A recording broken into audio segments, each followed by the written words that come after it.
So, what's up guys? So, welcome na naman sa ating channel, Kabuli TV. So, ang topic natin ngayon guys ay ang tamang edad ng inahin bago sila pag-itlogin. So, ayun. So, sa edad kasi nga 5 months, 6 months, meron kasing inahin na nag-iitlog na sa ganung edad.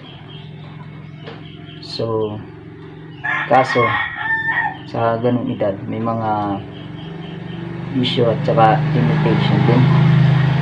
May depende sa kondisyon ng ano. Kahit sa ganung edad kasi 5 months, 6 months, may mababa pa silang kalidad para makapag-produce ng itlog. In short, maliliit ang itlog nila compare dun sa mga may tamang edad. So, ayun. So, ang tamang edad kasi dapat ng inahin ay 1 taon hanggang 3 taon. Sa edad na yun, nakakapag-produce na sila ng magandang itlog o kalakasan nilang mag-produce ng itlog o nakakapagbigay sila ng malusog na sisiw. So, bali, pwede na rin yung 7 months. Kasi sa 7 months old, may maganda na itong naiibibigay ng mga itlog. O mas maganda yung naiibigay nilang kalidad ng itlog compare dun sa 5 months, 6 months. So, ayun. So, kapag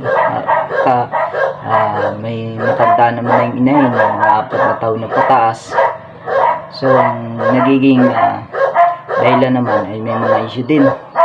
Minsan ito ay maliliit na din na i-produce na itlog at hindi na ganun karami compare dun sa 1 taon hanggang 3 taon. Kasi dun sa edad na 1 taon hanggang 3 taon na inahin ay malakas ang nai-produce nilang itlog, malalakas ang katawan ng sisiw, maganda ang katawan, malulusog siya.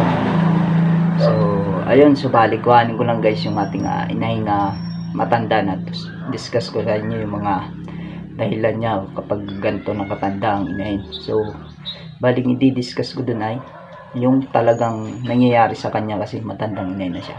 So, ayun guys, kuhaan ko. So, bali ito na nga guys yung ating sinasabi kaninang inahin na matanda na. Ang edad po niya ay nasa 6 years old na sa pagkakaalam ko. Kasi ito, inahin na ito high school pa lang ako napasok inahin na to. So, ayun, so bali ang lahi po nito ay inahin po nito ay galing ibang bansa. Bagay itlog lang yung pinarating dito sa atin, tapos pinapisa sa incubator. Kaya hindi ko po kasi matanggal ito kasi abusan po kami ng lahi nito Kaya kahit matanda na siya, talagang pinupilit namin makuhaan siya ng lahi. Kasi talagang naubusan kami ng lahi nito kasi nanay dito. Saka yung mga anak na babae, mga kapatid itong babae, alason. So, bali natirang tayo ng isa. So, ito po kasi ay mistisoy na din na pure kelso. Nanay po kasi ay pure kelso, nanay po ito dahil ibang bansa. So, bali ito guys ay tatay nito ay ang mistiso kasi madaming panalo yung tatay nito 8 panalo po yung tatay nito. Kaya kahit ganito ang itsura, pinipilit natin kuhaan. So, ayun na nga. So, bali discuss ko sa inyo guys yung mga dahilan kapag ganito na ang edad ng isang inahin.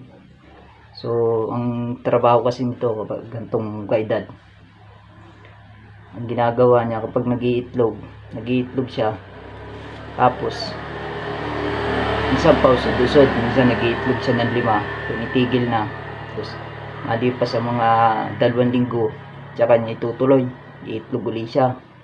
Minsan naman, pag nakakumpleto siya ng pag-itlog, naglilimlim siya mga 1 linggo, 2 linggo, iniiwanan na yung itlog. Hindi ko alam kung nalulukan na bagay ito o ano. Sa trabaho pa nito, kinakain yung itlog minsan. Kaya napakahirap kuhaan ng minsan nag-iitlog pa lang, kinakain na niya. So ayun, kapag ganun ang matandang inahin, yun ang mga dahilan, kinakain ng itlog, tapos pausod-usod na ang pag-itlog niya, tapos minsan pag nakakompleto ng pag-itlog, hindi naman na niya nililimliman. So, ayun lang guys. Sana may natutunan kayo sa ating topic. Kung hindi ka pa nakaka-subscribe, mag-subscribe ka na. Bell button para updated ka sa ating video nga upload. So, ayun guys. Maraming salamat.